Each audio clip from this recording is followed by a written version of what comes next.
Hello, chart watchers, and welcome to this Tuesday, April 23rd, 2019 Market Watchers Live show with your hosts, Tom Boley and Erin Swinland. For those of you joining us for the first time, welcome to the show. And for our regulars, welcome back.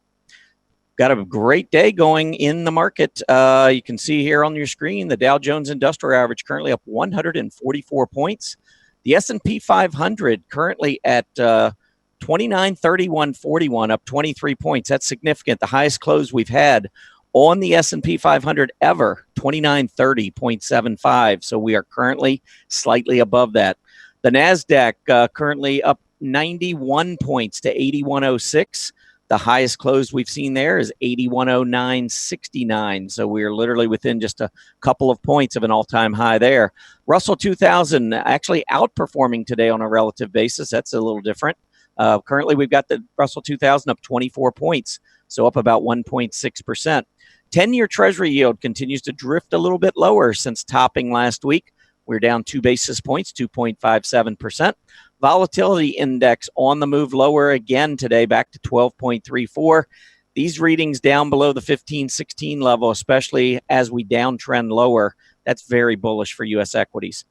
Healthcare leading to the upside, had a big move today in healthcare. Of course, this is the group that's been beaten down over the course of the last week and a half.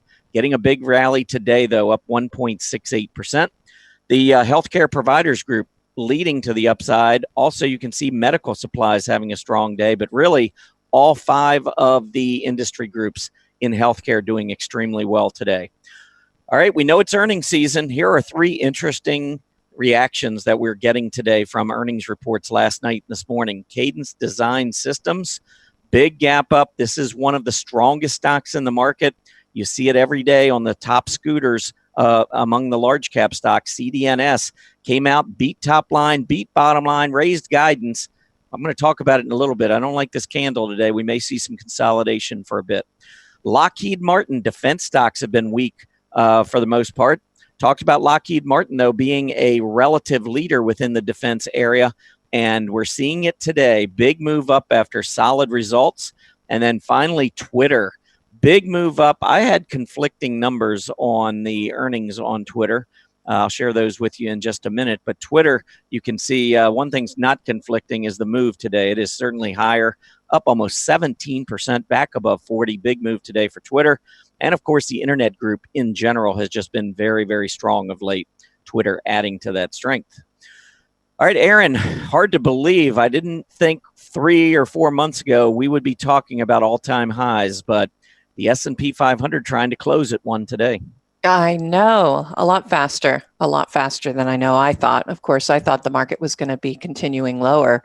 Pretty exciting stuff. I mean, it's great to see all-time highs again. I mean, now obviously we're trading at all-time highs, intraday highs. So very interesting. And we're seeing some nice relative strength with the NASDAQ trying to lead to the upside, which is good news. It's been a big move for the NASDAQ since that March low, which was down at around 7,300 and change. Been more than 10% just in the last maybe 7 weeks, 6 or 7 weeks. That's a big move in a fairly short period of time. Absolutely. Yeah, and the Russell 2000 small caps getting back on board, that's a good sign too. Yeah, we have a little ways to go still to get to those all-time highs, but yeah, I agree. I think seeing the Russell 2000 small caps having a really big day today during such a big day for the overall market, I think is encouraging for sure.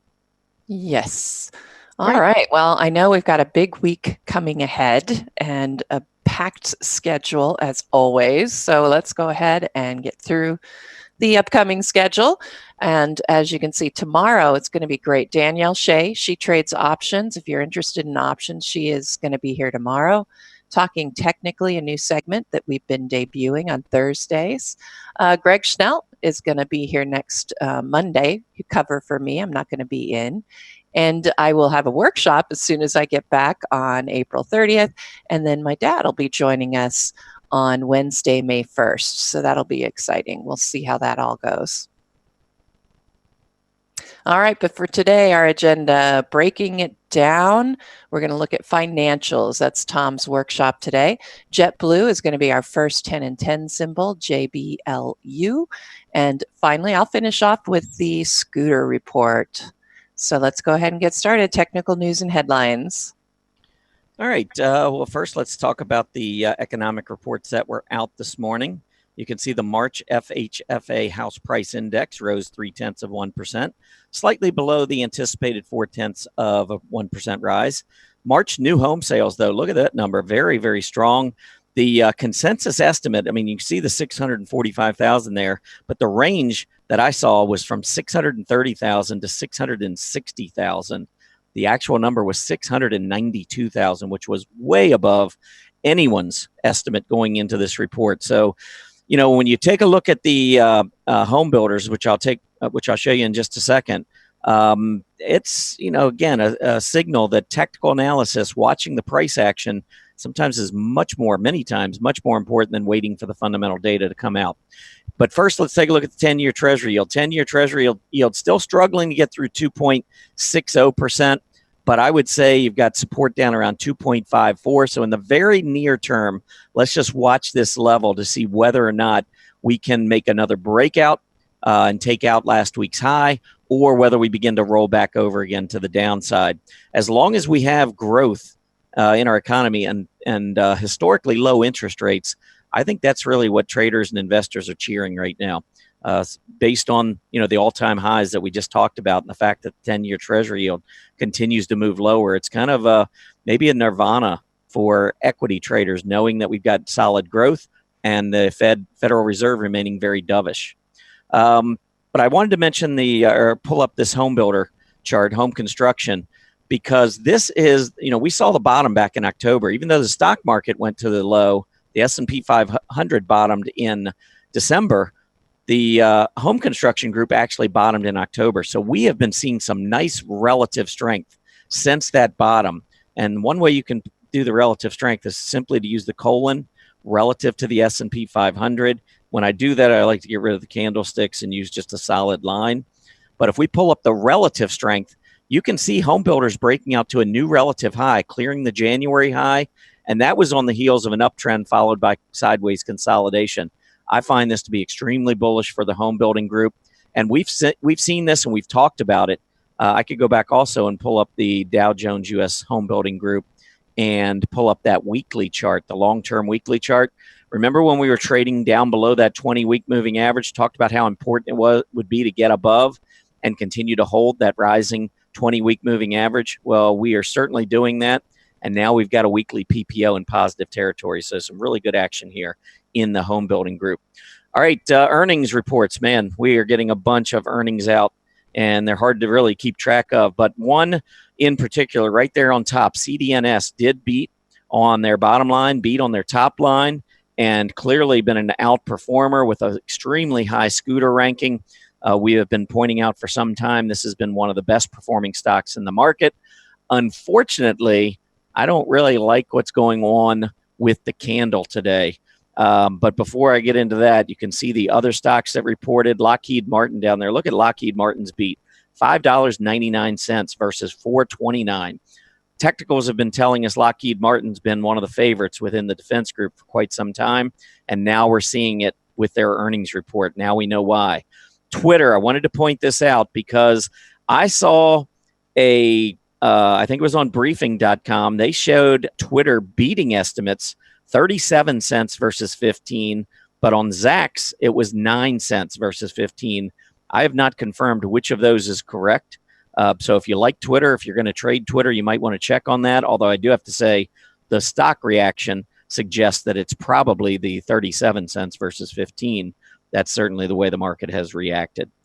Okay, after the bell today, you can see Texas Instruments will be reporting later, along with Stryker, Edwards Life Sciences, eBay, and so forth. Got a number of stocks reporting after the bell, and this is the way it's going to be now for the next few weeks. A lot of companies reporting in the morning and followed by a lot more after the bell. A lot of the big tech companies will be reporting next week. We'll see the likes, I believe, of Apple, Intel, and so forth. These companies will be reporting next week. It might be later this week. I'd have to go back and clarify that, but I do know they're coming up, and so you want to be aware of which companies are reporting when. Okay, let's take a look at Cadence Design and look at this chart. Now, this is a 6-month chart. I'm actually going to pull this one up on that relative chart that I like to use, because this goes back a year. And you can see that CDNS has made this huge move. It was $40 at the December low, and it went up and hit 70 today, or just about 70, 69.69. That is quite a move to the upside, probably about 70, 75% or so, somewhere in that range. And in just 3.5 to 4 months, that is quite a move to the upside on CDNS. And you can see software has been strong, and CDNS has been one of the best software stocks out there. Talk about how important it is to get into stocks that are outperforming strong groups. So you're already in a strong group and you're one of the leaders. That's going to help propel you to some outsized gains versus the S&P 500. Now, the problem I have with this stock, and you saw the same thing back in February, the big gap up, heavy volume, the pullback, and we came down for one day and then took off. But the difference, in my opinion, I'm going to add the PPO to this chart because that, I think, is really important to see what the momentum was like back then versus what it's like now. So let's put this above the chart and take a look here. Okay, so back here when we gapped up in February, first of all, we had sideways consolidated for a while, and it was only about 2 or 3 weeks into this breakout. Look at the PPO. PPO was going straight up. Now we're getting a reversing candle with the PPO going down, telling us that price momentum is already slowing. And now we're getting a reversing candle. I still like CDNS. Don't get me wrong. I think this is a really good looking stock. I think this one will do extremely well long term, at least based on everything I'm seeing right now. But I think that this is a stock poised for consolidation. And it might just be, in the 60s. Maybe it goes down, hits that 50-day moving average. It certainly could use that. But this is going to be a big volume day. And if we've got a black candle here, I suspect with momentum slowing, that's going to lead to a little bit more weakness in the near term for CDNS. Great stock, probably not a great time to take a shot on the long side, just my opinion. All right, a couple of other earnings reports before we get into the upgrades and downgrades. I want to bring up Procter Gamble. Procter Gamble has been a great company for a while. It is struggling today, but I think it's just a normal pullback after the stock's been up so strongly. You can see its group has been up, and Procter & Gamble, relative to its peers, has been strong for a while. I suspect maybe we'll go back and we'll test this low in December, the relative low. So maybe a little bit more relative weakness, but from there, I suspect we're going to move back to the upside on Procter & Gamble. We did beat on the bottom line. They guided their organic growth higher. So yes, the stock had a lot of stuff already built in, a lot of bullishness already built in. And I think what we're seeing is a buy on rumor, sell on news type of scenario. But I suspect Procter & Gamble is going to move back up to the upside. Another stock I wanted to bring up, United Technologies, UTX, big breakout here, moving to new highs. But notice what happened when it got up to 142.5, which was the high in September. That's where we encountered some selling. I think the stock looks good. In fact, I think if we go back, and I'm going to pull up a longer-term weekly chart here. Now, we had a really strong uptrend in play. I see an inverse head and shoulder. Left shoulder, neckline, head, right side of the neckline, right shoulder, and a breakout. I believe this is a stock that's going to make a run for 160 based on that measurement. But it's got to get through this 142.5 area first. I suspect maybe we'll see a little pullback, and then I would look for UTX to make another push to the upside. Next up, Lockheed Martin. This was the one I was talking about in terms of outperformance versus the defense group. So defense, you can see defense still struggling to get back up to that October high. Well, we are almost to that October high now on Lockheed Martin, which is suggesting, well, not suggesting, it's telling us that it is outperforming significantly on a relative basis. I think this is a stock that is worth considering as we go forward.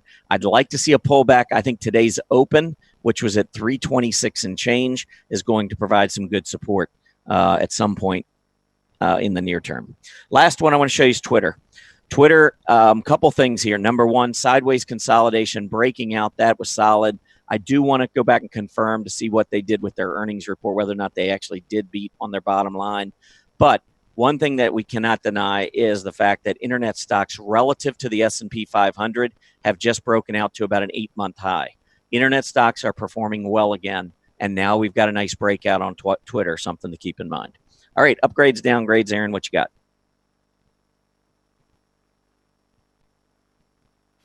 Not hearing anything. Sorry about that. I have 3 upgrades for us and 3 downgrades to look at. And we will start with one I know we've been talking about, Kimberly-Clark. I was like, oh, great. It got upgraded right after I sold half of my position in it. But I'm still pretty happy despite this big downtrend, because I did get in a little bit earlier. Actually, I mean, I think this upgrade looks pretty good. We got really stretched out here, and I believe that was on earnings. And now we're making that pullback. Well, of course, this is what we always look for, is it not? We look for the breakout, and then it's always great to get the pullback first. And I think this one is setting up nicely. Probably time maybe to put some half of my position back in and hopefully see it rise even more. But it's looking pretty good. PMO buy signal. Look at the volume coming in too on this move to the upside. So like that.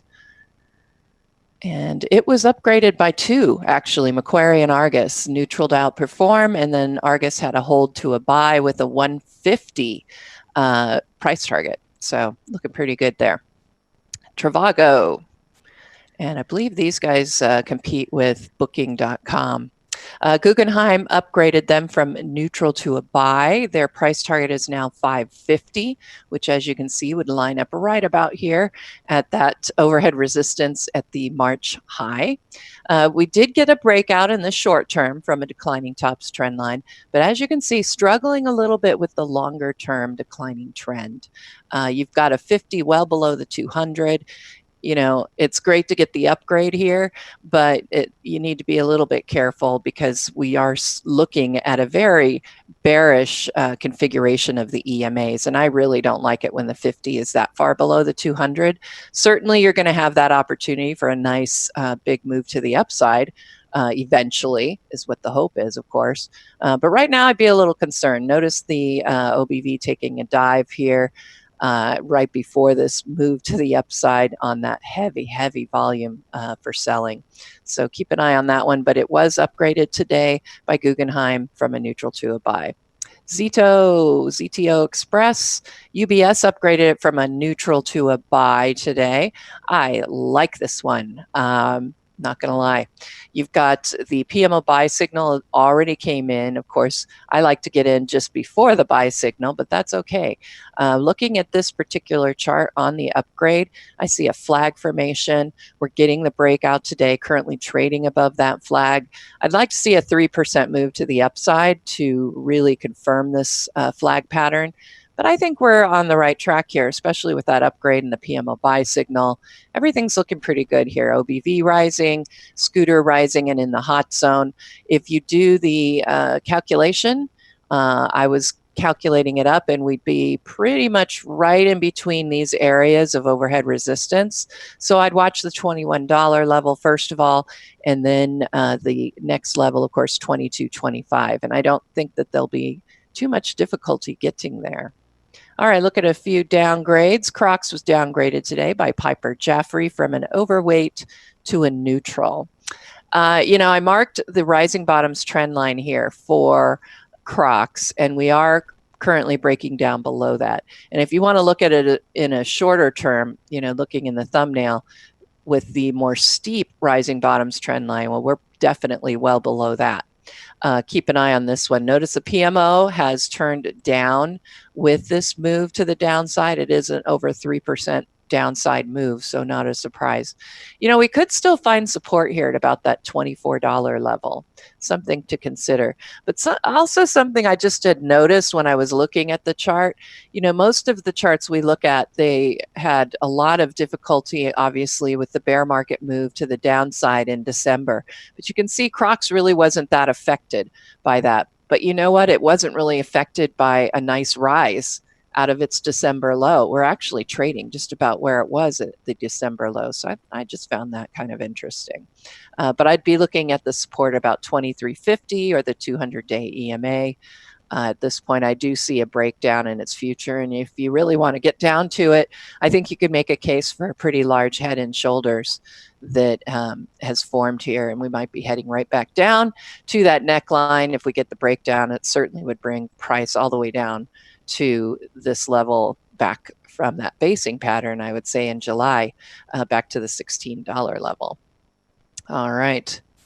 Now we're getting a little behind here. PEG was downgraded by JP Morgan from overweight to neutral. Certainly can see the breakdown, the rounded top here, PMO going the wrong direction. I think the only thing you could maybe look at here is this rising bottoms on the OBV with the declining bottoms in price. And actually, I mean, that is considered a positive divergence when you have rising bottoms and declining price bottoms. But I don't see anything else here positive, so I really wouldn't put enough weight into that. Finally, last one, Terex Corporation. UBS downgraded it from a buy to a neutral, and they lowered their price target from $50 all the way down to $37. So they would be looking right around this area as overhead resistance, as you can see, 36, 37. You know, it doesn't look that bad. I've got a PMO buy signal. Right now, the big deal, I would say, is trying to get above that 200-day EMA. But if you get the breakout, I don't think this one looks too bad. But, you know, they only went to a neutral and they just mainly lowered the price target. So I suspect they think it'll take a little bit more time to get up there. And that's all I have for the upgrades, downgrades. Here is the summary slide, and I'll put that in the recap later tonight. All right, Tom, I'm going to pass it to you for your workshop. All right, sounds good. I know we've done these break it down segments before. I've done them one or two here on Market Watchers Live, and I think Julius DeKempenaar joined us one time, and we took a look, I think maybe at consumer discretionary together. But I know that's been popular, so I thought with financials beginning to show some life that I would take a look at that particular area of the market and break it down, give you kind of what I'm looking at here. So let me go ahead and start off first with just a simple chart of the XLF versus the S&P 500. You can kind of see what we're looking at here.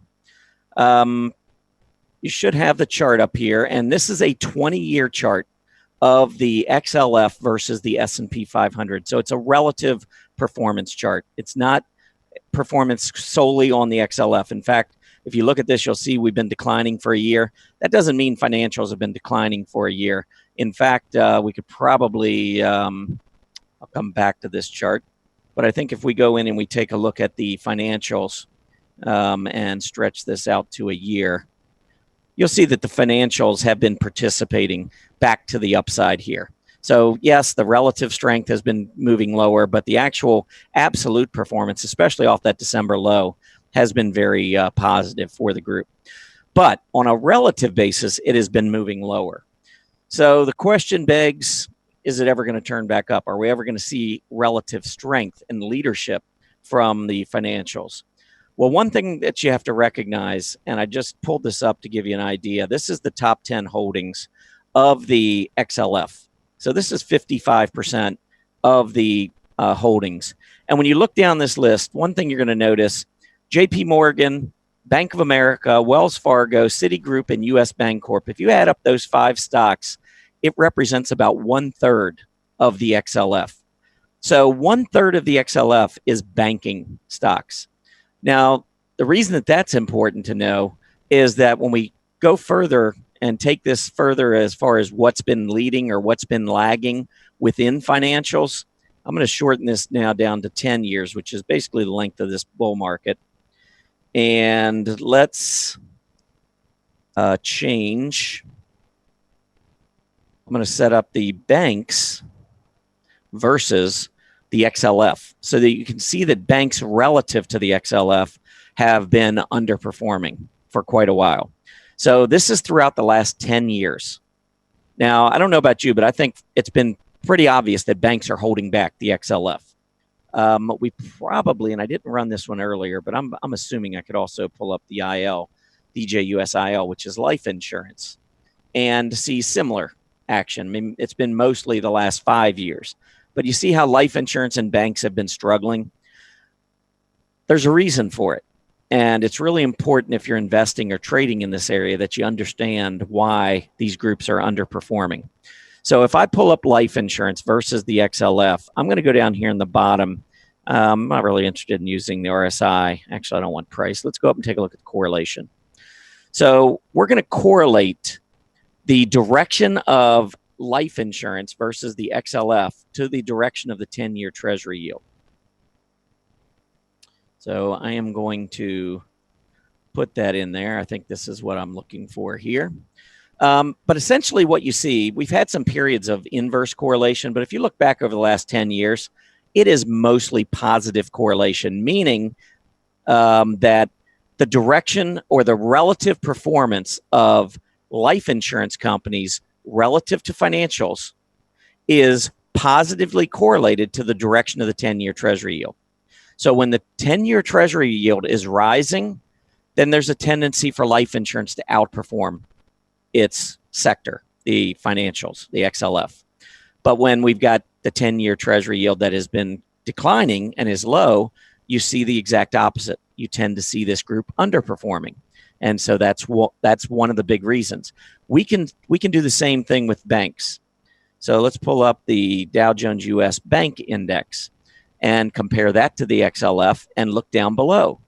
Look at how much positive correlation. We went about 4 years in a row where it was almost, hand in hand. And then, yes, we occasionally go through these weak periods, but for the most part, this is what leads the relative performance of banks and life insurance companies. It's the yield. So when I talk about the yield at the beginning of every Market Watchers live show, one of the groups or two of the groups that are really impacted directly by that discussion is the relative performance of banks and life insurance companies. Now, not all of the groups within financials, though, are tied. So let's pull up financial administration stocks, for instance. Now look at what happened. Here we've got financial administration stocks going higher versus the XLF and with an inverse correlation. Now, I don't think that this necessarily means that this group is going to always perform opposite the direction of the 10-year Treasury yield. I don't think it's always going to say that if the 10-year Treasury yield is doing one thing, then the financial administration stock's relative performance is going to go the other direction. But what it is telling us is that this is not dependent on a rising Treasury yield to move higher. So that's why this group has been a leader over this, throughout this bull market, even though it's within a financial group that has been underperforming. This continues to be a very strong group. And we could look at some other areas. And by the way, the poll today, which I encourage you to go through and take a look at, just simply says, if we look at the financials, which area would you be most comfortable with over the course of the next month? So as we go throughout the earnings season, I'm not talking about the next 10 years. I'm talking about the next month based on what we're seeing right now in the market. And so go ahead and fill that out, because at the end of this, we're going to pull the poll up. And throughout this, I think maybe you'll get a sense of what I like in this financial space in the short term. But currently, you can see financial administration stocks have been very strong. They bottomed back in 2017 on a relative basis, which, by the way, was higher than that prior relative bottom. And so we've got this pattern: higher highs, higher lows, or I should say higher relative highs, higher relative lows. And so when you've got we know the S&P 500 has been strong, and yet you can see this group outperforming the financial sector to actually outperform the S&P 500 as well. All right, let's take a look at some of these groups. And I tell you what I want to do is I am going to look at these on the RRG. So here are all of the industry groups on the XLF or within the XLF, within financials, rotating relative to financials. The benchmark I'm using is the XLF. So there may be groups that are outperforming the XLF, but are still underperforming the S&P 500 because the XLF has been underperforming. But let's just rotate through here and just kind of take a look. walk down memory lane here over the last year. You can see mortgage finance back in the summer last year was a big outlier, performing extremely well. And also keep in mind, this is a daily chart. I'm going to show you a weekly in a minute. I prefer the weekly. I think the daily just shows you so much noise. I mean, I just showed you a little bit ago how the mortgage finance, let me just zero in on this group. I want you to see how volatile this group can be sometimes. I mean, it's leading, and then literally within a week or two, it's lagging, and it's looks horrible. Then it's improving. Then it's really weak, and then look at it. It ends up coming back onto the right side of the chart and is very strong. So the daily chart, if you try to trade based on this, a lot of times you're chasing. Stocks or groups have already made their move to the upside. I think what's more important is maybe to see a group that begins to improve on the daily that's been lagging on the weekly, or weakening, not lagging, but weakening, kind of down in this area on the weekly. So I'm going to show you the weekly chart here. And I think what you're going to see is a few things. Now, this is essentially from the bottom. So this is as of December 28th, and you can tell right here. So this is 5 weeks. As I drag this back, I get to the point where we're at the 5 weeks ending December 28th. So we bottomed on December 24th on the close, and I think intraday on December 26th. So as we made this push on this weekly chart, I want you to take a look at the groups that are starting to show some real strength. And a couple things now. There are a couple that are moving up. I'll stop it right here. You've got the asset managers. You've got the DJUSIF. Both of these groups looking really strong over here on the far left. But remember, on a relative strength ratio, they are among the worst groups in terms of relative strength over the course of, well, at least at that period of time into early February. So what you got to guard against are these groups turning back down. See how they're turning back down? They're not really strengthening to provide the leadership that the DJUSSP did, for instance. You see how these three are all basically in the same area? This one's a little bit closer to the relative strength center line, but they're both building in momentum, or excuse me, all three of these are building in momentum. But the one that really takes off and begins to lead is the DJUSSP. So let's follow that one. And this is specialty finance. So whereas the other two turned back down, what you've got here is a group that has absolutely been flying to the upside on a relative basis. It is the farthest group to the right, meaning that it's got the most relative strength. Now, does that mean over the next, course of the next few weeks or few months that this group's going to continue to lead? Not necessarily. I mean, it's been leading for quite a while. We certainly could anticipate that we're going to see a little bit of weakness, I would, hope. It's not just going to continue to lead all the time and continue to build relative strength. At some point, we'll see some profit taking. But let's take a look at we were just talking about financial administration. So what has financial administration been doing as we go back throughout the year? Now, if you remember back last year, look at where the financial administration stocks are relative to that center relative strength line, way to the right. This is showing tremendous leadership in the financials. Now, notice when we get over there to the far right, we do go through a period of weakening. So it's not necessarily going to continue to lead for a while. Then you can see we pull back, and as the market gets hit, look at the DJUSFA pulling back. Now, all the financial stocks, many of them moving way over to the left. This one, though, is just kind of coming over near the center line and trying to turn back up here as the market bottoms. Here we are. This is December 28th, January 4th, January 11th. And now we start the uptrend in the market and look at financial administration beginning to lead again. Now I'm going to go back to the daily chart. And on the daily chart, I'm going to highlight the financial administration. Look where we are. So on the weekly chart, if I go back over here, we are very strong. We've been this has been one of the best areas of the market. But if we look at the daily, we're weakening relative to the XLF. That's not a bad time to think about getting in. I think, Julius would probably agree, although he might wait even more for this weekly to pull into the weakening, and then for the daily to pick back up again. and see that daily moving into lagging, back into improving, and then into leading. So that's something, definitely to keep in mind here.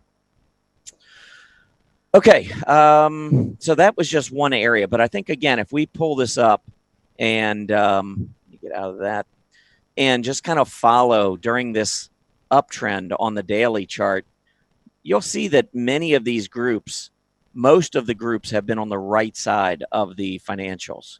We're still struggling a little bit with the banks. Let's pull up the banks so you can kind of see what's going on here. So from the bottom, the banks you can see at the bottom were not good relative performers. Look at where everything else is over here on the right side of the chart. Essentially, the only group that was underperforming the XLF was the banks.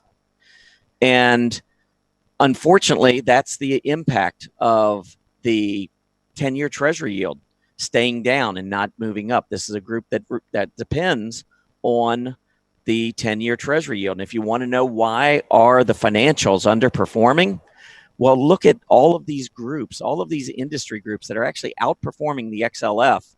But like I told you earlier, banks represent, those 5 banks in the XLF represent 33% of the XLF. So if the bank group is underperforming, it's going to be really hard for the XLF to keep up with the rest of the market. That is my point. So as we go through, since the bottom, we have seen the banks start to outperform and then underperform. And you can just see them, look at them just hanging near that center line. And right now, on a relative strength basis, we're sitting right on the center line. What do we need? We need this 10-year Treasury yield to stop rolling over and moving lower. We need the Treasury yield to keep pushing to the upside. If it does, then we're likely to see the banks begin to outperform and to stay among the outperformers. All right. Now, what I want to do is I want to concentrate on a few groups. Okay, here is the financial administration group. And by the way, I have down here the correlation to the 10-year Treasury yield. And you can see there's almost no correlation. So again, let me pull up that bank group so that you can see the correlation here. Look at the correlation mostly in positive territory over the last 10 years. Occasionally, it moves in the other direction for a period of time. But normally, we revert back up to the positive. The banks, in order to outperform, need the 10-year Treasury yield to rise. Or another thing, and I don't know if this would work. I'm going to try it, though. I don't know if it'll let me do this, but let's do the U.S. Treasury 10-year minus the U.S. Treasury 2-year.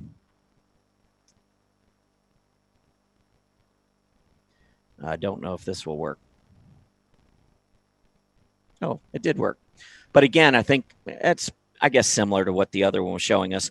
But the spread is important for banks. So if banks are going to outperform, we need to see the 10-year Treasury yield versus the 2-year rising.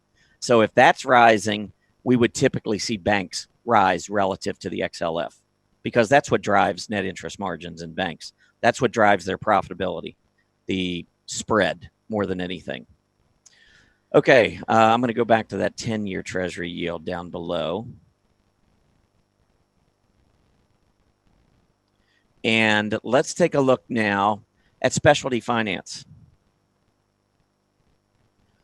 Let's see what the correlation is to the 10-year Treasury yield. Nothing. I mean, it just goes up and down. 10-year Treasury yield doesn't matter. The specialty financials are moving up because they tend to grow their earnings in a strong economic period. They're not nearly as dependent on the direction of Treasury yields. How about consumer finance, which is the DJUSSF? Again, look at down below. Do you see any? I mean, it looks like periods of time we have positive correlation. Other times we have negative correlation, but really we just keep going up and down, above and below. Looks like maybe, if anything, there might be a little bit more inverse correlation because we tend to go down to that -1 level more often than we get up to that +1 level. But I don't really see anything that I would use to trade off of here. So what this is telling me is that there are certain groups that it doesn't matter within the financials whether or not the 10-year Treasury yield moves higher. So if you believe that the 10-year Treasury yield is moving higher, then banks and life insurance are probably two groups you really want to consider. And I would say that those are my sleepers in the financial space, assuming that the 10-year Treasury yield continues to move. But if the 10-year Treasury yield doesn't move, there are still areas within financials to consider. And I would say that those groups are financial administration, specialty finance, the consumer finance, and then insurance brokers. So let me pull up the insurance brokers relative to the XLF. Now, this is important. This is a group that relative to the XLF has been consolidating now for almost 8 years. If we break out above that July high, we almost did back at the end of the first quarter, but if we could break out above that July 2016 relative high, I think that would be extremely bullish for the insurance brokers. And again, you can see, if anything, there's maybe a little bit of an inverse correlation here, as opposed to that positive correlation that we saw with banks and life insurance with regard to the 10-year Treasury yield. All right, so next up, I just kind of gave you the four groups that I'm in favor of. These are four groups I think are outperforming, have been performing well. You can see off of the bottom really a year ago, 15 months ago, this is a group that's been on fire, the insurance brokers. When we look at insurance brokers on the relative rotation graph, let me pull this one up. You can see that it stays for the most part on the right side, and whenever it moves on this weekly chart to the left side, look at how it comes flying back. And look at the leadership. Back at the bottom, when the market was struggling, the insurance brokers were the best performing area within financials on a relative basis. Now, as we've moved higher, we have seen a little bit of relative weakness, but we're still well on the right side of the chart. This is a group that, in my opinion, is just kind of a sleeper group. It's maybe not sleeper, it's more dormant. It's just been laying dormant for a period of time, but it still looks good on that relative chart. So this is an area that I would also consider. So financial administration, specialty finance, insurance brokers, and the consumer finance group. Those are the four that I want to bring up some individual charts. Actually, before I do that, let's just take a look at the absolute charts on these groups. So we'll start with financial administration, and I'm going to take this out a year. Actually, let's take it out a couple years. So we know these groups have been performing well on a relative basis. Well, financial administration stocks have actually broken out to new highs, clearing the highs that we saw back in September. So we've been talking about the S&P and the NASDAQ trying to get through all-time highs today. Well, financial administration stocks have already done it. So we have a group that is leading not just financials, but leading the overall market, and that's important. Next up, specialty finance. Same thing, double top in July and September of last year, struggled in December. We have come roaring back, and this group is among the strongest in the market right now. Not just strongest in finance, it's one of the strongest in the market, period. Nice breakout, huge move off of that December bottom, 190 to almost 273 now. We're probably up 40-45% off the bottom. Great move here in specialty finance. And I think that's telling us there are going to be some really good earnings reports coming out in this space. Next up, insurance brokers. So this is the group that's been lagging a little bit on a relative basis, maybe not making the move that some of the others have made, but still, after sideways consolidating for over a year, we made a breakout, pulled back, tested it, and are moving higher. I see the group, even though on a relative basis it might be moving a little lower, this stock or this area of the market I think looks really strong. And then the last one is the consumer finance area. And again, after pulling back December, we have continued to strengthen, and we have cleared that September high, leading the market to the upside. So these are the four that right now are very strong on a relative basis. Boy, trying to pick which one. I mean, the insurance brokers I like, but I think I'm going to go with financial administration as my favorite among all of these groups. Just because we have, on a relative basis, pulled back recently, and it's been one of the best areas. And when I say it's pulled back recently, you can see this flag just going sideways while the market keeps going up. That's where we're seeing relative weakness, but there's nothing wrong on this absolute chart. I think we have an uptrend, flagpole followed by a flag. I'm looking for a breakout to the upside. So if I go into financial stocks, what do I like? Well, from my strong earnings chart list, there are a couple. One is EVRI.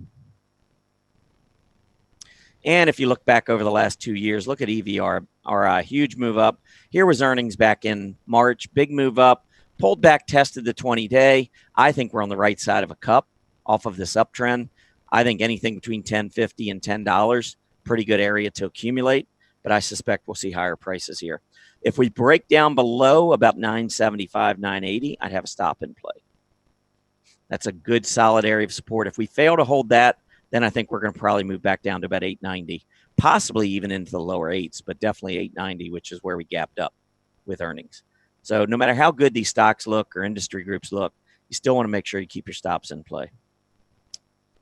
I'm going to shorten this back to a year. EEFT. So this is Euronet Services. Stock's been rolling pretty nicely. You look down here, I think volume trends are really strong. Ever since we had the big volume breakout of this sideways consolidation, we have continued to see Euronet moving higher. So I think this is a nice looking chart. FLT, Fleet Core Technologies. Another one, every time we get down at or near that 20-day moving average, we see buyers step back in. FLT looks good. Global Payment, GPN, breaking to new high again today. I think it's maybe getting a little long in the tooth. Probably could use a little bit more selling, back down to about 132.5 to 135. That's where I'd be more interested in the stock.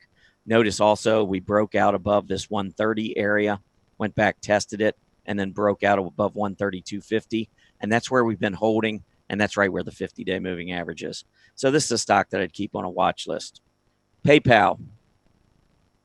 PayPal, nice move up, pulling back. Again, look at the 20-day moving average serving as great support here on PayPal. PayPal has been, I'm going to pull it up on a relative chart. This has been one of the best stocks within the financial administration. Huge move up to start the year, actually last year into the start of this year. Consolidated on a relative basis for a little bit. Now it's starting to move higher again. I think we're going to break out on PayPal. I suspect we're going to have a strong earnings ahead. And then among the sleepers, I would say two stocks. One, TSS, Total Services, just recently broke out above September high. You can see on a relative basis, it hasn't been one of the best, but look what's happened over the last 3 or 4 weeks relative to the group. All of a sudden, and look at the volume coming in. This stock's beginning to show a lot of strength, breaking out the new highs. I think we got a good report coming, and I believe they report after the bell tonight. And then the last one I'll mention is Square. Square has been an underperformer now for quite a while after topping several months ago, probably 6-7 months ago. So you might say, why would you like this? Well, I think it's been consolidating sideways on lesser volume. And I just feel like, on the way down, we got a move back up, reaction high just above 80, went to a lower low, came back up just above 80. And I think we've got some support here in this 68 to 72 area. So I'm just thinking that maybe it's just needed to cool off. This stock went a long way when it got to that high in October. So I'm just thinking it's consolidating. You might see another blowout report come from Square in the near term. All right, specialty finance. And I'm going to just go over a couple of stocks in these other areas, and then we'll get into the poll. MSCI, no doubt, best performer in specialty finance. Look at the relative chart now. It's overbought. It's gone crazy. It's been the only time it's tested the 20-day moving average since back in early 2019 was in the second week of March. And look how far it is away from the 20-day. I would wait and see if I can get it on the 20-day, but I do like MSCI. The sleeper in this group is TransUnion. They actually reported today the stock gap down, traded way lower, but look at it come back on heavy volume. This is a stock that on a relative basis has not been very strong versus the group, but it's showing good technical signs, especially the recovery today. It's been holding that 20-day moving average. I would watch to see if we get another breakout here, we may begin to see the relative strength turn up. Maybe it's a little early. Maybe we need to see that first, but I do consider it a sleeper. In the insurance brokers, WLTW, this is Willis Towers Watson. After gapping up in March, you can see we came right back down, filled the gap, have been holding this rising 20-day moving average, testing it right now, by the way. And you can see that overall it has been rising on a relative basis versus its peers for about the last 6 months. And you can see the group relative to the S&P 500 has been doing very well. Sleeper in this group, I would say, is Marsh McLennan, MMC. Nice breakout on heavy volume back here late January, early February. We went back, tested the area of that breakout, and we have since broken that prior high in March. So this is another one on a relative basis to its peers, declining, but it's in a strong group. And right now, I think it is actually performing pretty well technically. So this one, again, maybe wait, see that relative strength start to pick up, but this is one I'd consider. And then consumer finance, I could go through a bunch of them in this space that look good, but how about Mastercard? I think you've probably heard of this one. Big breakout. We saw a breakout to its all-time high in March, and you can see that the relative strength here has been phenomenal, leading the S&P 500 and the group obviously outperforming the S&P. So this chart is set up exactly the way I like to see a chart, moving higher left to right, and nothing really to not like here about Mastercard. FCFS, I'm going to bring this one up because it is trying to make a breakout above this $90 level. The group obviously has been strong. This one not so strong, but if we can get that breakout, that's something to watch for, because I do think that this has been a big move up followed by a cup and a handle. So I think if you get a breakout above 90, you're probably looking at a target around 97, 98, which would clear the highs we saw in the summer last year. And so you might begin to see this relative strength start to turn higher again. Something to consider. Last one, my sleeper here in this group, although FCFS was kind of a sleeper. NAVI, and this one you can see on a relative basis also has been slumping quite a bit. Not a great performer versus the S&P, just kind of going sideways this year so far. But it is part of a strong group. And after having a huge move off of the bottom, I see another potential cup, maybe sideways flag action, a breakout above the 1250 to 1275 area with increasing volume is worth noting here on NAVI. Okay, let's pull up a quick summary slide of what we just went over, and then we will bring up the poll and see what everybody else thought about the relative strength. I want to get Erin's thoughts too. Talked about the financials relative to the S&P. Talked about the 10-year Treasury yield, the TNX, the effect there, the fact that it does impact banks, and banks are a big part of the XLF. You can't just say the XLF isn't evenly weighted among all these different industry groups. It's very, very heavily weighted toward the banks. Did an RRG analysis going through the industry groups, and then went through a bunch of stocks to watch. Okay, how about that poll? And Erin, what do you think? All right. I went through and looked at all of the charts, and I actually liked banks, mainly because I think it looked like they're getting ready to, to really start to perform. And I saw a giant reverse head and shoulders on it that's just getting ready to execute and of course, actually become the pattern.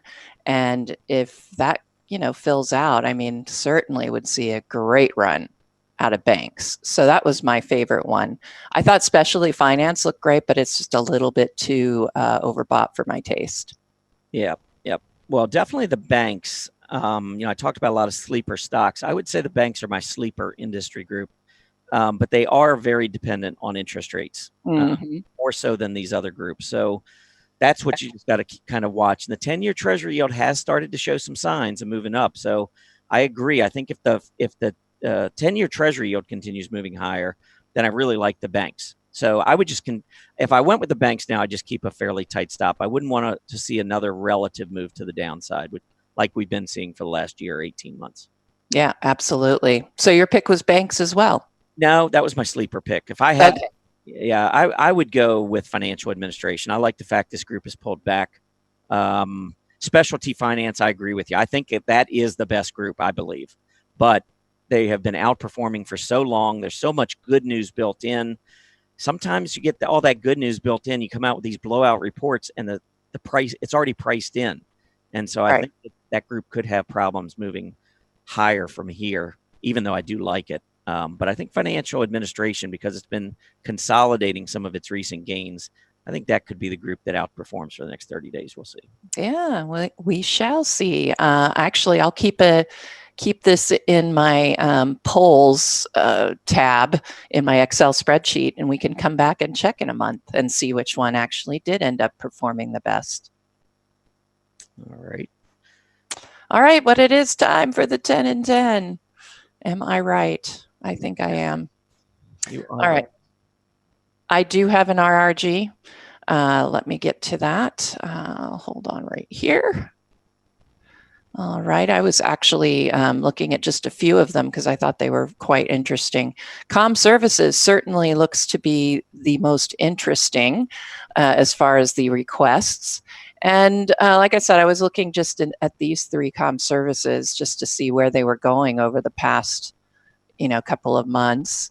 And I just thought they were really interesting. I thought Twitter looked really interesting, and so did Comcast. So I'm including those just because I think they're interesting.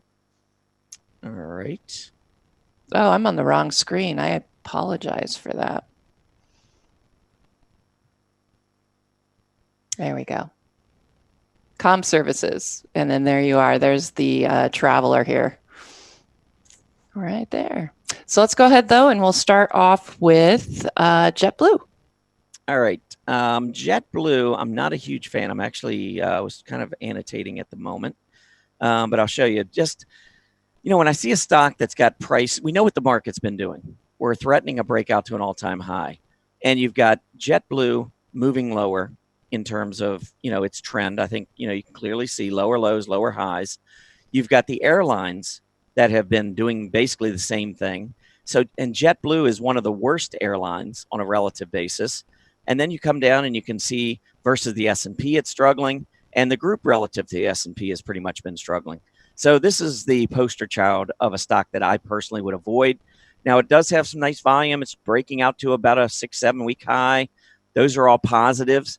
But I think the stock's got a lot more work to do before I would be interested. So I am going to put a great big pass on this one. All righty. Well, we actually had two tied for most popular today. Let's go ahead and do FCX, and I will cover the next one as well. All right, FCX. Yeah, this one is starting to show. I like the fact that the group actually broke out to a multi-month high, but it quickly gave it up. And so that bothers me. And of course, the stock made a breakout. It's holding the 20-day moving average. But I would say this, based on everything I'm seeing here, I really want to see this 20-day moving average hold. Because if we fail to hold the 20-day, it means we're also failing to hold the breakout. And with that relative chart starting to turn back down again, I think this is an important level. So I would say a very cautious hold at this point. Break below the 20-day and I'd be out. All righty. Let's see. Next one I have up for you is Twitter. All right, Twitter. Well, we did look at it with earnings, but I'll pull it up on the relative chart here. A couple things I really like about Twitter. And the first one, because it is the most important thing to me, is price volume. I don't think there's any question that we are clearing a pretty big level and on some pretty heavy volume. I mean, we're on pace to do probably 125 to 135 million shares. And when you go back over the last year, that is very high. And you can see we have a very hollow candle, meaning that the demand is still in this stock, even though it's up 16%. So that's good news. And then if I go in and look at this relative performance of the internet stocks, you can see this is a group that is breaking to a new multi-month high relative to the S&P 500. So I love groups that are outperforming. and I love stocks within that are making breakouts. So what I would be looking for is to see whether or not this move to the upside right here continues on a relative basis to the group. So a pullback to test the breakout would probably be the best reward to risk entry. But watch that relative strength and make sure that holds. All righty. Let's see, next one up is Comcast, because again, I like the way that was traveling on the RRG. All right, Comcast, it is breaking out. Broadcasters breaking out. Yeah, this is a nice looking chart. Now, on a relative basis to the group, it's pulling back, but a lot of times I think that's an opportunity. You can see it's not really pulling back. It's just not going up as fast as the overall group. But this has made a breakout of sideways consolidation, and everything is moving from left to right. So I would say this. We have got a nice looking price chart. We have got a nice looking group. We've got great relative strength, both versus its peers and the S&P, and its group is one of the top performers versus the S&P. So that is what I look for in a chart. Now, I would like to get the stock on a pullback. I don't like to chase. Clearly, we have great support at about 39. There was the breakout. Here was the pullback to test price support in the 20-day, and then we broke out again above the 40 level. I think between 40 and 41 would be great entry into Comcast if we get a pullback to there. All right. The next one is the second most popular in the chat room, which was Exxon Mobil. XOM, of course. All right, Exxon Mobil. I'm going to say number one. I posted some information in my blog, and I think we've talked about it here on Market Watchers Live quite a bit. The problem I have with any energy stocks is that with the dollar continuing in an uptrend off the 2011 low, energy underperforms the S&P 500 when we're in a rising dollar environment. So I think that is going to provide some limits or limitations for many stocks within the energy space. Also, I think it's worth noting that ExxonMobil has a high that's worth respecting at $85 from back in September and October. And we're almost there. We're at 83 and change. So I think off of this move to the upside, knowing that we have overhead price resistance, knowing that while Exxon's been a great relative performer to its peers, it's not been such a great performer versus the S&P because energy is not very strong. And here you can see its peers put in a double bottom. Hopefully it holds. If it doesn't, that would really be a bad sign. So I'm just seeing a stock that is up against resistance, part of a group that's underperforming. If I owned it, I would sell it. All right. Atlassian is your next one. Team, TAM. Yeah, this has been one of the better software performers, but it did get hit with its earnings, trying to come back again.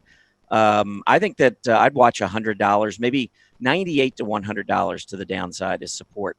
I'm not going to annotate it, but you can see from left to right, every one of these things, once again, very strong. Although we did see a pullback with this drop in earnings, but it held price support, and that's the key to me. There is the high with earnings back in January, gapped up to 100, pulled back, went through 100, and notice where we keep holding at 100. Now, I would also draw another line because here was another high, around 97. So I think 97 to 100 is the level I would watch. It's part of a great group. I think it's still fine technically. If it broke below 97, I'd be a little more concerned. Until then, I would be okay owning Team. Okay. Next one, interesting name, Moog Incorporated is industrial sector, MOG/A. Okay, trying to get a breakout here. First thing that stands out to me is a lot of times the volume can be very light, only 37,000 shares today. So it's not a stock that I would trade because of that. Looking at the stock, though, it is trying to make a relative breakout to the aerospace group, which is nice, and it's trying to make an absolute breakout. So the two things I think that are critical here, if I ignore volume, is trying to make a breakout here. We have an intraday move to the upside. If we fail, leave a tail up there, I would suspect what we're going to see is a handle form, because here we've got an uptrend, we've got a cup. I think we could see a handle back to the rising 20-day if we fail to make this breakout today. Something to watch. The other thing I would watch is the relative strength. we're trying to make a relative breakout versus aerospace. If we get both of those breakouts, I think this is a great looking stock. But again, I would go back to the lighter volume, and for that reason, avoid.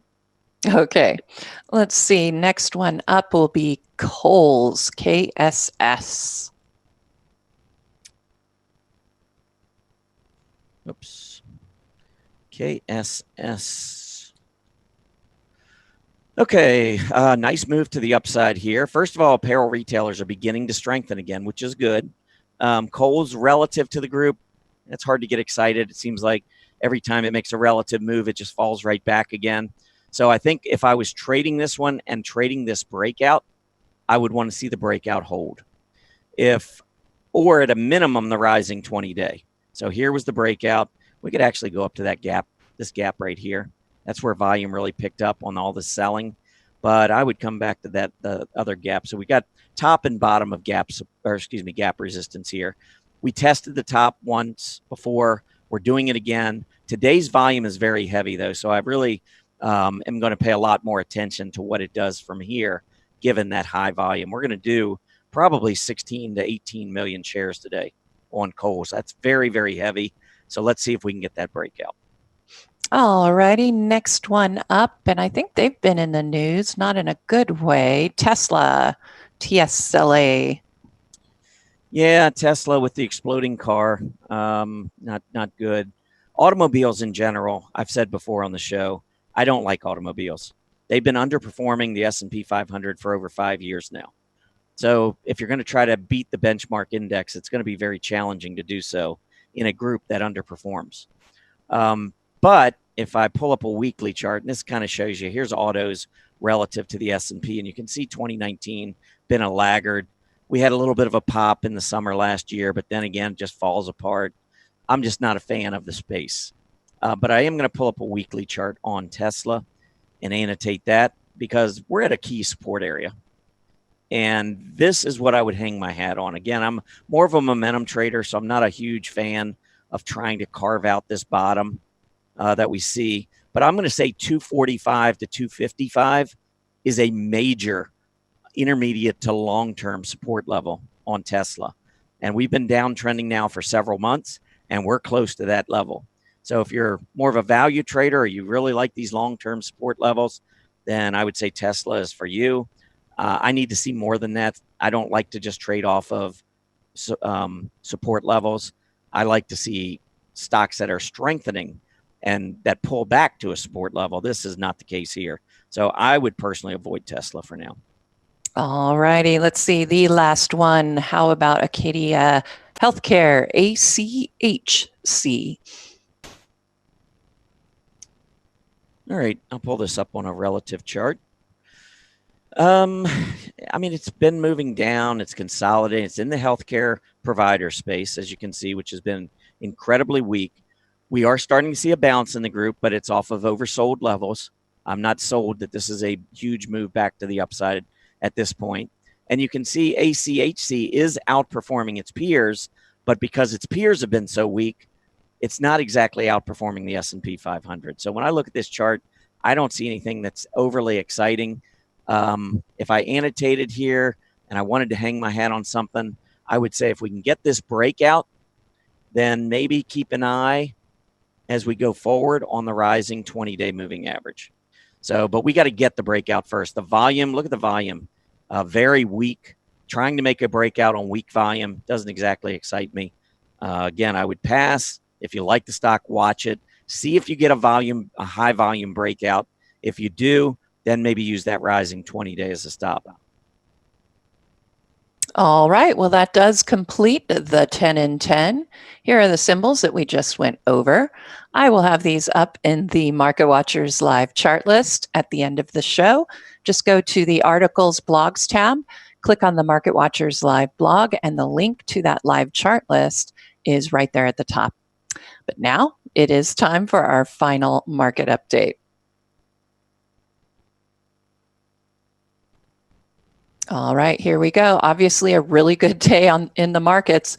Finally, looks like we might take a pause or a breather here. You can see really nice moves on all of the major indexes here.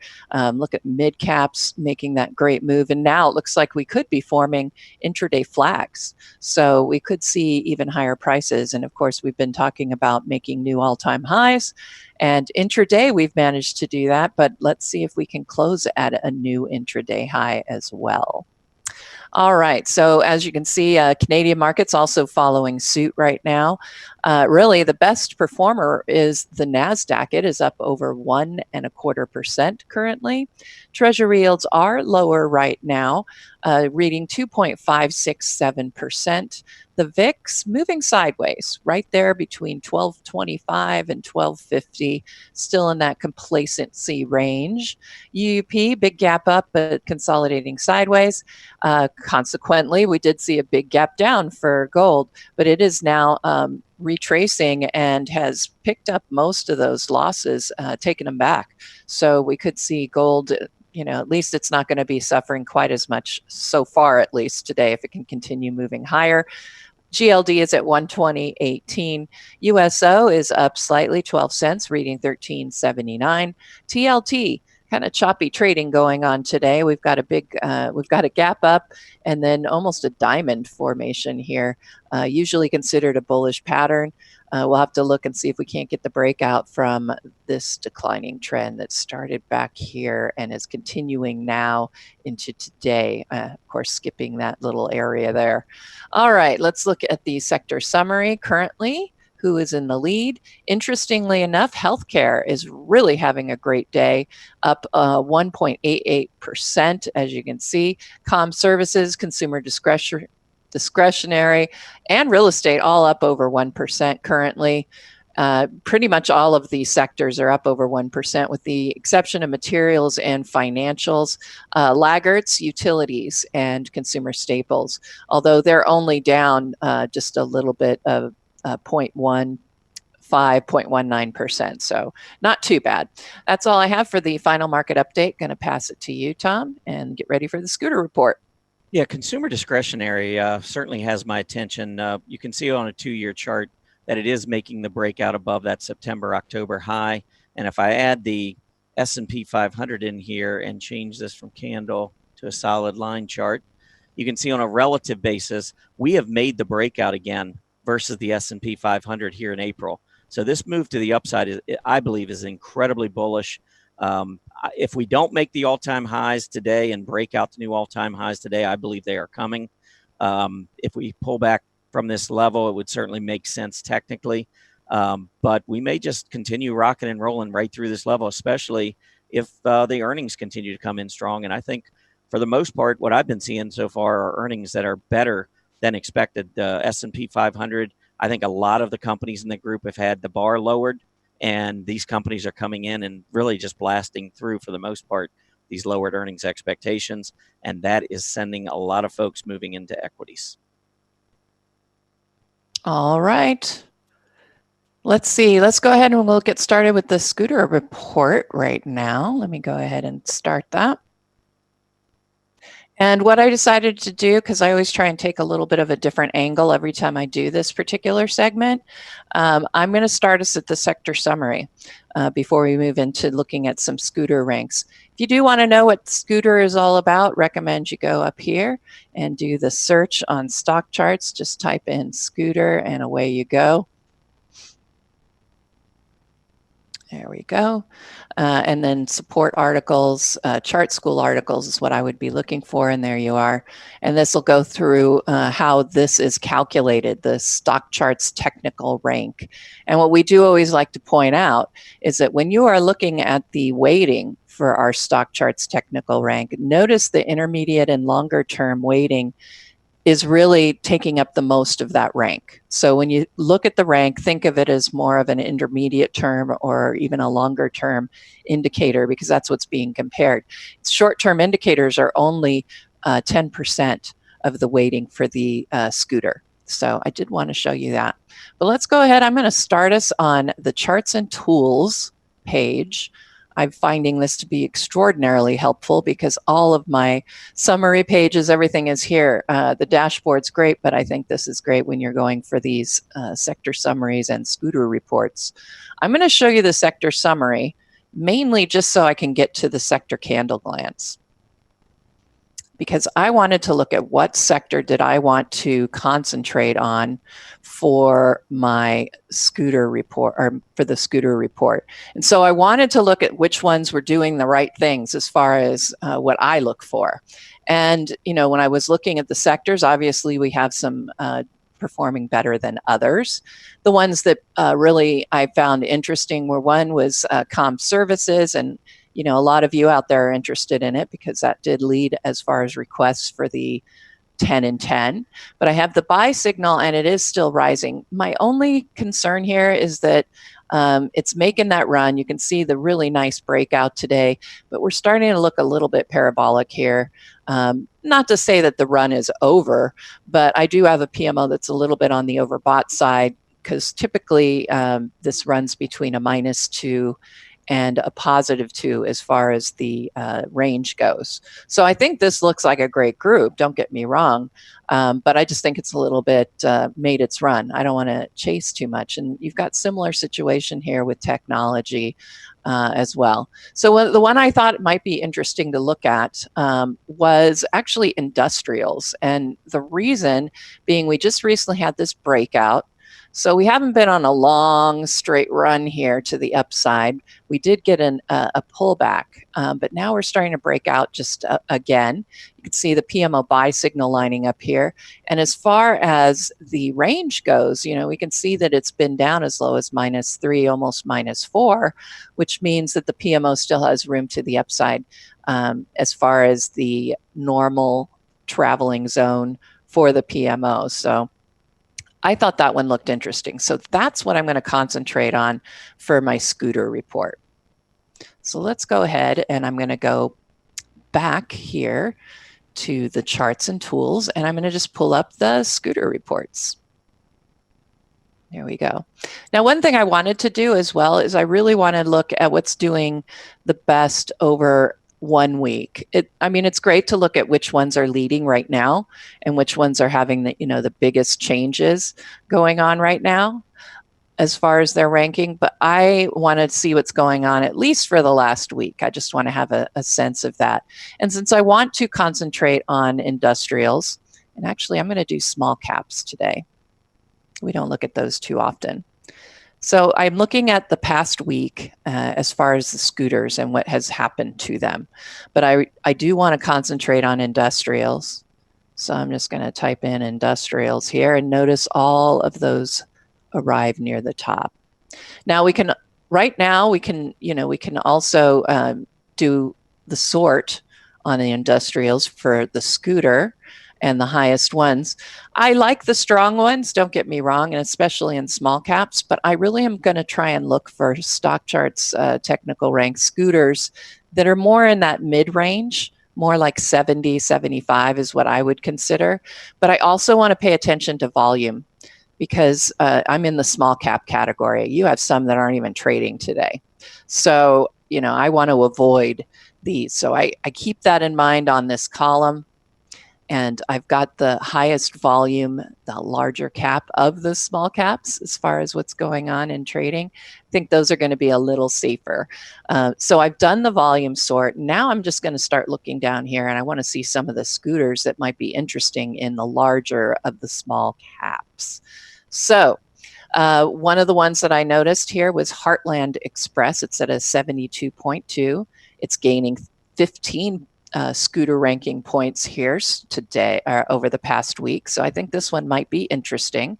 So we'll go ahead and take a peek at this one. HTLD. All right, so excellent picture here for me. I've got the PMO buy signal. Let's look at that breakout. It's very interesting here. Not only did we get the breakout here from that declining tops trend line, and you can see that's a pretty solid declining trend there with these tops all touching very nicely here. Now we got really nice breakout here on Heartland. And now we're getting the pullback. You know, we always talk about wanting to see that pullback. Again, you had the really big run, you don't want to chase. Now you start to look for the pullback. And yet it's pulling back by a lot right now, but notice it's really not affecting the scooter at all.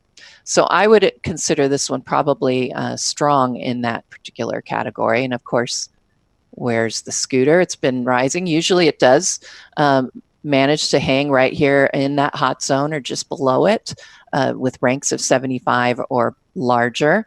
We have come up and turned down just a little bit here today, but as you can see, I mean, with the big 1.25% decline, not a surprise. Let's look at some of the support and resistance. Now, I'm looking at where the intraday low is today, and I want to see if that lines up with, yes, it lines up pretty well with the support level where this was overhead resistance during this consolidation, this trading zone, and then we got that breakout on Friday, well, Thursday, since Friday was closed. Monday, it continued. We got a nice follow-through rally with increasing volume. So I think the interest is here. And where is our overhead resistance now? Now you can see it might be struggling here with some of the overhead resistance. I call this sort of intermediary. It's on its way up to what I think is the real overhead resistance, which is at the top we saw back in July of last year. So I think there's still plenty of time to run here in this Heartland Express. And we found this again through the scooter report. So let's go back to that report. And what other ones look interesting? And again, I really wanted to concentrate on pulling the volume, mainly because I'm in that small cap space. And I think it's really important. If I'm going to be in that small cap space, I want the larger volume movers. It's you know, we always talk about the low volume. I mean, if you're into that kind of risk, that's fine, but I'm not. So Heartland Express was one in the 70s that I thought looked interesting and had been rising over the week. And I'm going to look actually up here. I know it's only a 59.6, but over the week it has improved by 20 scooter ranking points. So let's take a look at Terex. Techs, and I did look at this one a little bit earlier today because this one was downgraded. But if I recall, I wasn't really on board with that downgrade, and notice that this also came up on a different search for me. You could make a case for possible reverse head and shoulders here. I'd be more inclined to look at it as a rounding bottom or a cup shape. Maybe we're starting to get a little bit of a pullback after hitting that 200-day EMA.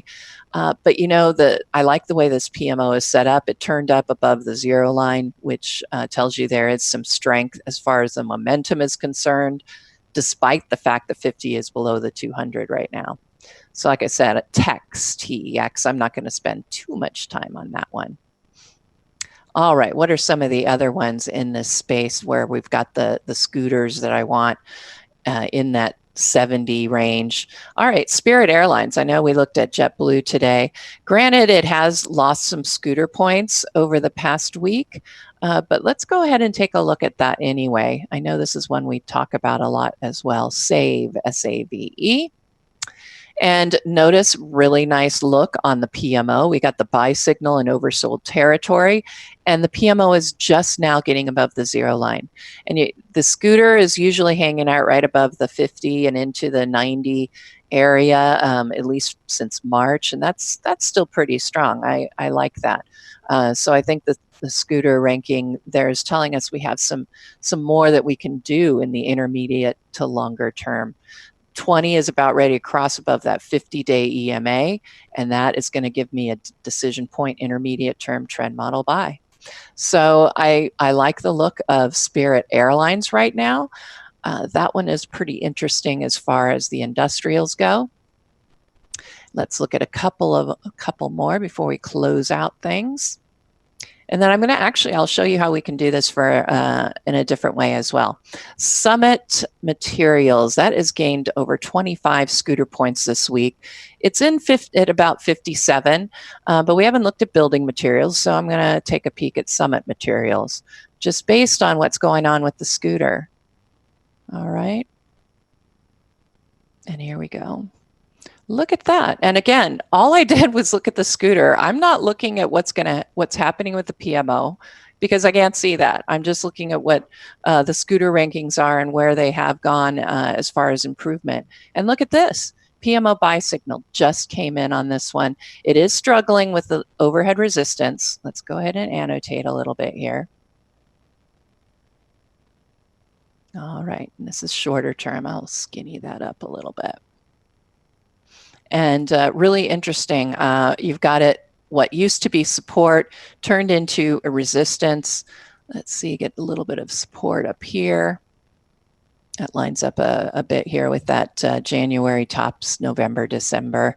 So we've been in this trading range. It might be time, of course, to turn back down and test the bottom of the range. But given the look of this PMO, I have to say I would be expecting the breakout here.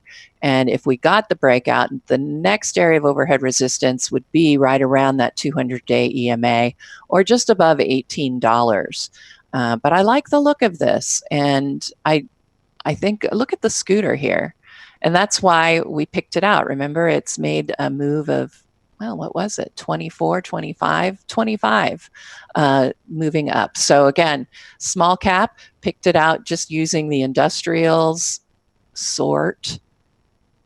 I just typed in indust, and that gave me in the small caps the 1 week period, which ones in the industrials are on the scooter report. I've then sorted by volume. Since I'm in the small cap category, I definitely want to pay attention to that.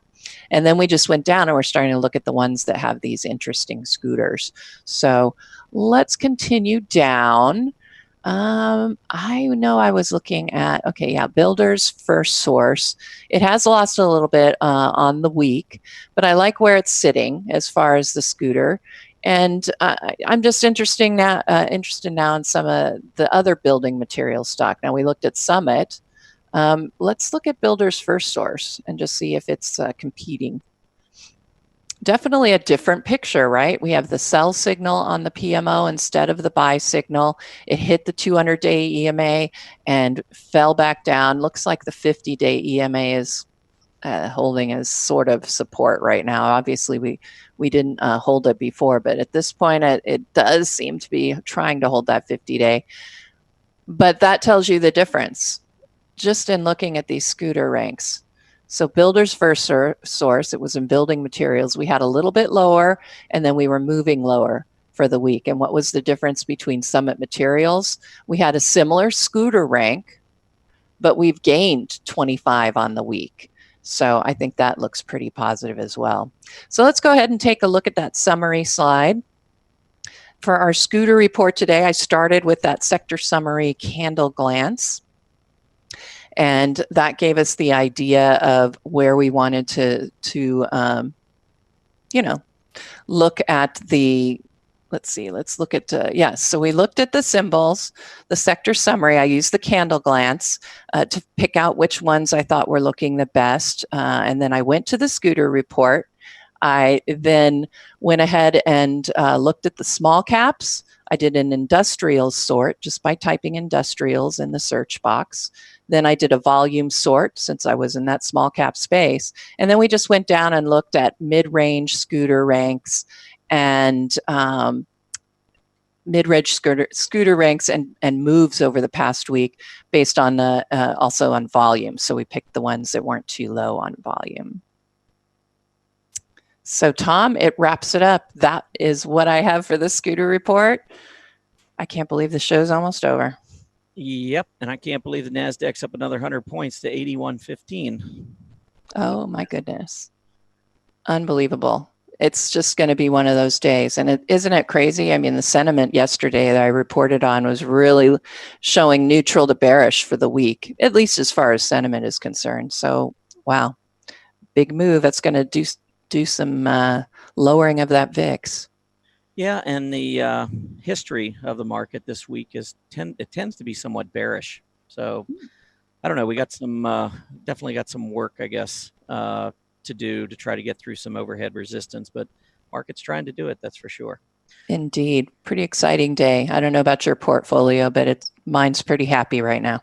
Yep, it's doing well. That was the schedule upcoming. I do want to thank all of you for being with us today. Please remember to complete the survey as you exit. As a quick reminder, Market Watchers Live airs 5 days a week, Mondays through Fridays from noon to 1:30 p.m. Eastern Standard Time.